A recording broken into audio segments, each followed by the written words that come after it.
देखें तो ये जो मैप है दिल्ली का, इसमें आपको ब्रॉडली दो कलर दिखाई दे रहे हैं, रेड और ब्लू।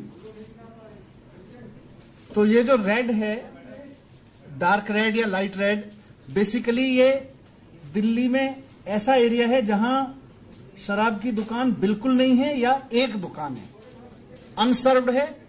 डार्क रेड जितना है वो अनसर्व्ड है, और जो लाइट रेड है वो अंडर सर्व्ड है, जिसमें केवल शराब की एक दुकान है, वैसा ये एरिया है। तो इसको और दूसरा जो ब्लू है, ब्लू एरिया वो है जो ओवर सर्व्ड है। तो दिल्ली में अगर देखें तो या तो दिल्ली के कुछ इलाके ओवर सर्व्ड हैं और दिल्ली के ज्यादातर इलाके अनसर्व्ड हैं या बहुत बुरी तरह से अंडर सर्व्ड हैं। उसकी वजह से दिल्ली में शराब माफिया अपनी जगह बनाता है। सबसे बड़ा कारण उसमें यह है। मैं इस मैप को थोड़ा सा और एक्सप्लेन कर देता हूं। दिल्ली में आप सबको पता है 272 वार्ड्स हैं। तो इन 272 वार्ड्स में से 80 वार्ड्स ऐसे हैं, 79 वार्ड्स ऐसे हैं जहां जीरो शॉप है, एक भी शॉप नहीं है। ये डार्क रेड जो है वो आपको एरिया दिखाया है। 45 वार्ड्स ऐसे हैं जहां एक शॉप है, जो लाइट वो दिखाया है आपके सामने। और थोड़ा सा ग्रीन जो है, जो दिखाया है लाइट ग्रीन वाला, जहां दो शॉप्स हैं। ये सारा इस तरह से देखें तो 158 वार्ड्स ऐसे हैं, यानी कि 272 में से 58% दिल्ली या तो अनसर्व्ड है या अंडर सर्व्ड है। या तो एवरेज के हिसाब से देखें तो या तो वहां शराब नहीं उपलब्ध है, कोई दुकान नहीं है, या है तो इक्का दुक्का दुकान है। ऐसे में ही सारा अवैध कारोबार चलता है शराब का। दूसरी तरफ जो प्योर ग्रीन एरिया है उसको आप देखेंगे तो वो हम मान रहे 3 एवरेज अगर किसी वार्ड में दुकानें हैं तो वो जनरल है। केवल 8% ऐसा है जो नॉर्मली सर्व्ड है। स्लाइटली ओवर सर्व्ड 4 से 5 दुकानें हैं जहां पे वो थोड़ा सा ग्रे एरिया है, हल्का सा लाइट ब्लूइश। ये आप देखेंगे तो 37 वार्ड्स ऐसे हैं। इंटरेस्टिंग है कि इसमें 6 से 10 या मतलब 6 दुकानों से ज्यादा, और किसी में तो 10 से ज्यादा दुकानें हैं। 54 वार्ड्स ऐसे हैं, यानी कि 20% दिल्ली ओवर सर्व्ड है। तो उसका नुकसान ये हो रहा है कि एक तरफ तो अवैध कारोबारी अपना काम चला रहे हैं, घरों में, गोडाउन्स में, दुकानों में अवैध शराब बेच रहे हैं। दूसरी तरफ कुछ इलाके ऐसे हैं जहां हम भी जानते हैं, हम बात भी करते रहते हैं आपस में, कि एक एक गली में 2-2, 3-3 दुकानें हैं। यहां तक कि कुछ मॉल्स ऐसे हैं जहां 8-8, 10-10 दुकानें तक हैं शराब की, और वो खुलती चली गई। तो ये एक तस्वीर है दिल्ली के सिस्टम की जो मैंने आपके सामने रखी। यही चीज मैं रेवेन्यू के भी कह सकता हूं आपके सामने कि अच्छा, इसमें एक इंटरेस्टिंग चीज और है, मैंने नोट की थी कि 50%, 850 के करीब दुकानें हैं, उनमें से 50% दुकानें केवल 45 वार्ड्स में हैं। तो आधी दुकानें जो लिकर शॉप्स हैं वो तो 45 वार्ड्स में ही हैं। तो इस तरह से बहुत ही अनइक्वल सर्विंग ऑफ लिकर की वजह से बहुत सारे इलाके ऐसे रह जा रहे हैं जो या तो ओवर सर्व्ड हैं या एकदम सर्व्ड नहीं है।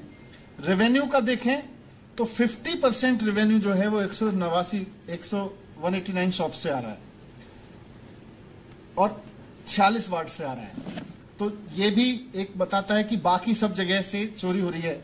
लिकर कंजम्पशन तो सब जगह हो रहा है, ऐसा नहीं है कि लिकर कंजम्पशन नहीं हो रहा है। तो बाकी इलाकों में लगातार चोरी हो रही है। ये मैं थोड़ी सी तस्वीर आपके सामने रखना चाहता था ताकि मैं आपको बता सकूं कि हो क्या रहा है दिल्ली में, हो क्या रहा है। उसी क्रम में एक चीज और आपके सामने रखना चाहता हूं कि अभी तक हम लोग कोशिश करते रहे कि एक्साइज डिपार्टमेंट की सख्ती से इसको कंट्रोल में लाया जाए। पिछले 3-4 साल में काफी कोशिशें की थी और उसके रिजल्ट हैं कि पिछले 2 साल में करीब 7,09,000 बोतल अवैध शराब पकड़ी हमारी टीम ने। 7,09,000 बोतल। 1864 एफआईआर की अवैध शराब कारोबार पे, शराब माफिया के खिलाफ 1864 एफआईआर की हैं। 1939 लोग अरेस्ट किए हैं पिछले 2 साल में। 1014 करीब 1000 व्हीकल्स जब्त किए जिन पे शराब माफिया से जो जब्त किए गए हैं। लेकिन ये मैं कहता हूं, ये तो टिप्स ऑफ द आइसबर्ग है।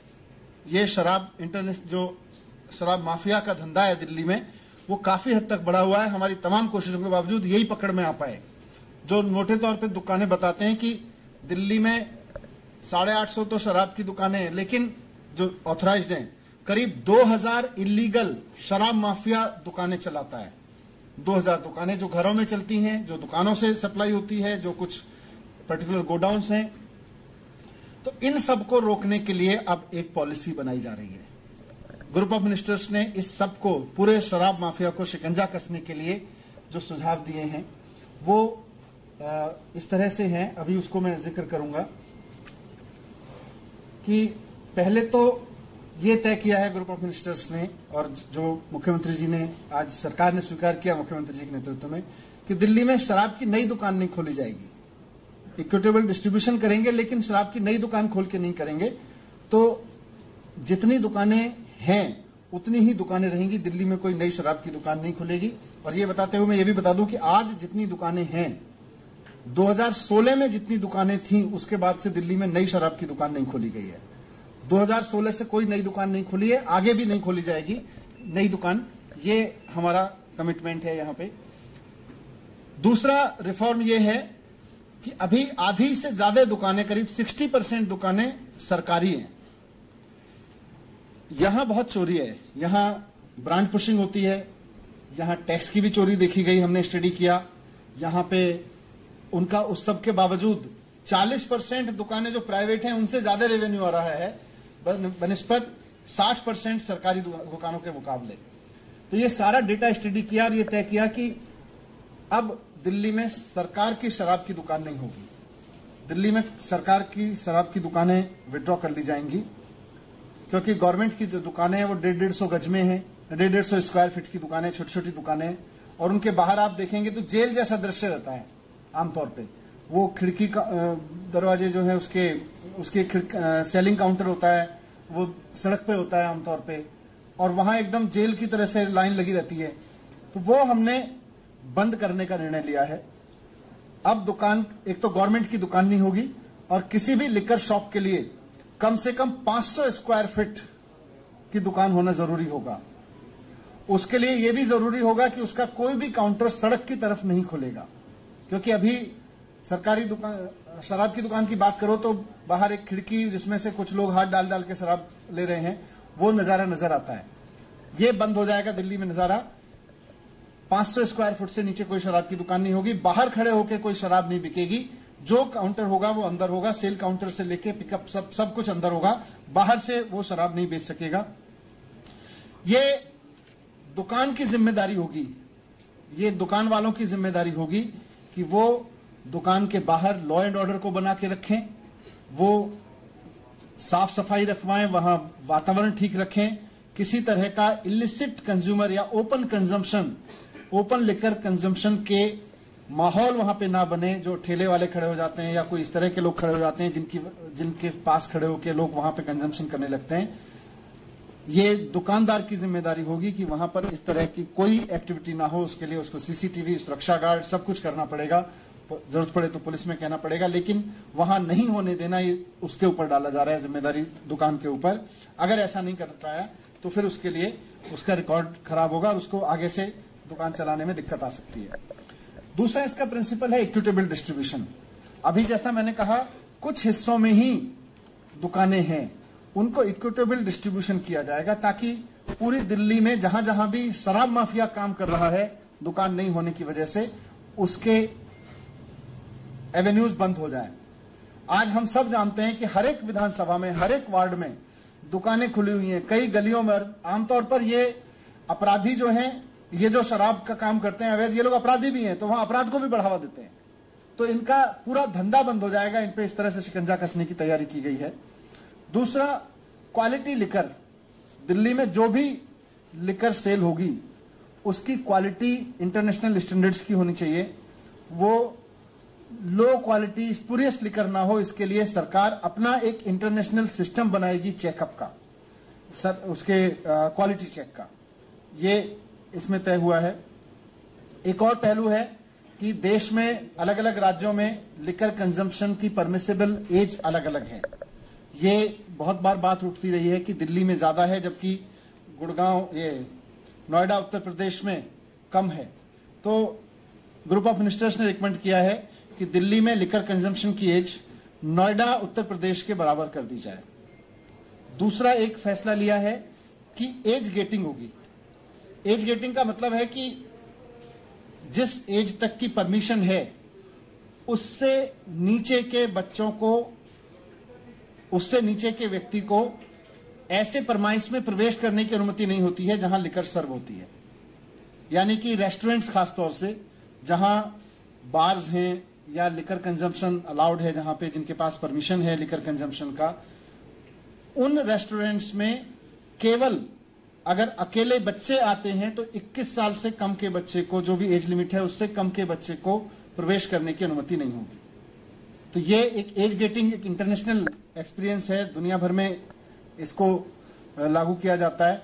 खासतौर से माँ बाप इस बात को लेकर बहुत चिंतित रहते हैं कि हमारे बच्चे अगर अकेले जा रहे हैं तो वो कहीं जाके लिकर कंजम्पशन, कहीं लिकर उसमें बार में ना बैठें। तो किसी भी बार में या ऐसे रेस्टोरेंट जहां लिकर सर्व होती है वहां पर अगर बच्चे अकेले जा रहे हैं तो उनसे एज बार से नीचे के बच्चों को नहीं वहां पे अलाउ किया जाएगा, एंट्रेंस नहीं दी जाएगी। उसके लिए 21 साल हमने यही फैसला किया है कि नोएडा के बराबर, उत्तर प्रदेश के बराबर की जाए।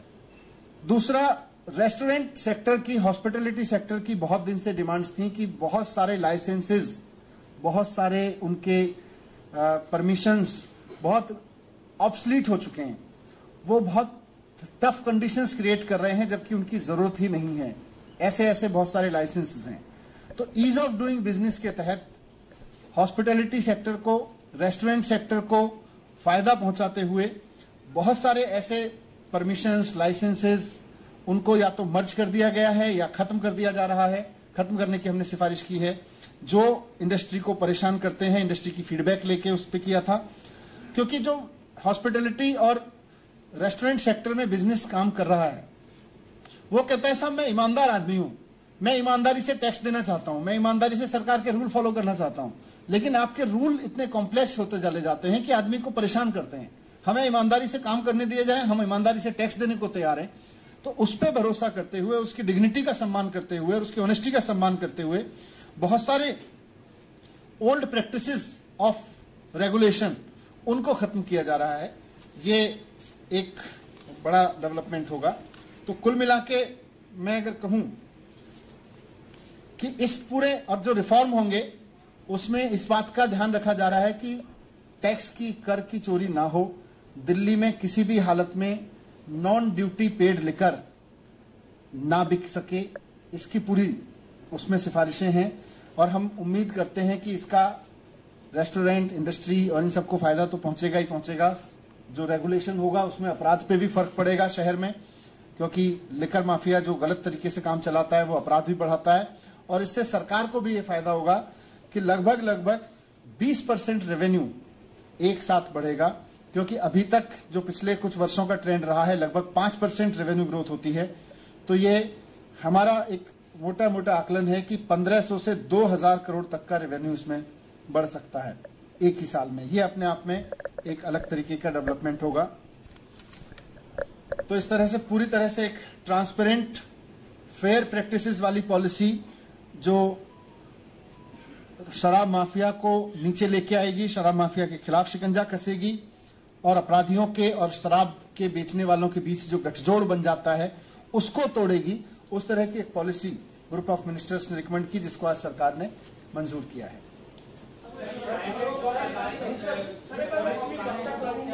बस अब पॉलिसी इसी साल से लागू हो जाएगी। अब इसका आज सरकार ने इसकी ग्रुप ऑफ मिनिस्टर्स की रिपोर्ट मंजूर कर ली है, तो अब कुछ समय में हो जाएगी।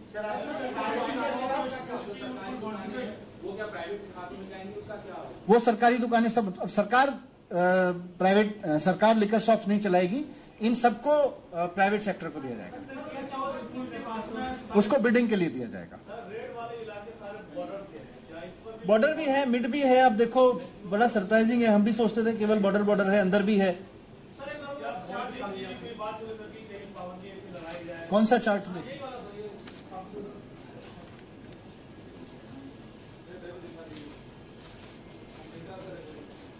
Thank you. नहीं, मुझे नहीं लगता, क्योंकि अब ये तो मार्केट पे निर्भर करेगा, लेकिन उसकी क्योंकि अल्टीमेटली कोई भी कॉस्ट है वो आप नेबरिंग स्टेट्स के हिसाब से ही तय हो जाती है अपने आप, और मार्केट अपने आप तय करता है।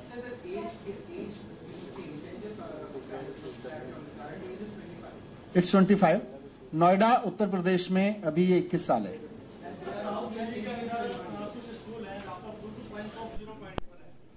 जो स्टैंडर्ड प्रोसेसिंग इसके प्रोसेसेस हैं कि उसकी जो प्रेस्क्राइब डिस्टेंस है उससे दूर ही होता है, उससे कोई